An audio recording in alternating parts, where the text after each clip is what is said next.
Així doncs, de què vols que et parli? De bellesa, potser? D'alegre confiança? D'harmonia? Tan mal et fa la lucidesa que no vols veure els greus estralls del temps en l'esperança? De debò que no en vols saber res del desànim, del malestar, d'aquesta inquietud que pas a pas et determina? Però mira't, que te n'adones. Com pots dir que reviure en el record és viure? No sents com se't podreixen les paraules? Cada cop ets menys vida. Tinc un tros de mort viva dintre meu, un tros de mort que per fer-me morir viu de la vida que li dono, com si l'estigués gestant.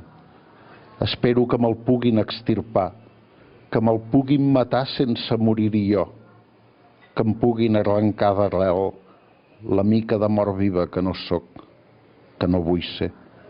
Si no, aquest tros de mort viva se m'anirà escampant, mentre ho sofreixo amb el dolor de les paraules del dolor, sense les quals no hi ha coneixement del mal. Se m'anirà expandint amb l'ajuda d'un cor despietat pel clavegram de la sang, fins a l'instant postrem de viure en mort. Aleshores, la mort estarà morta com el cos. Jo serà gens.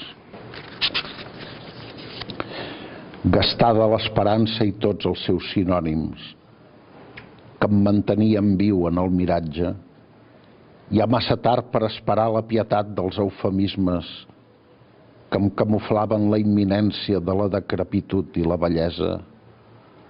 Abocat sense crèduls subterfugis a un encara més i més precari, m'ha arribat l'hora de les hores, a cada instant desencarnades, d'aquesta carn cansada que em sepulta.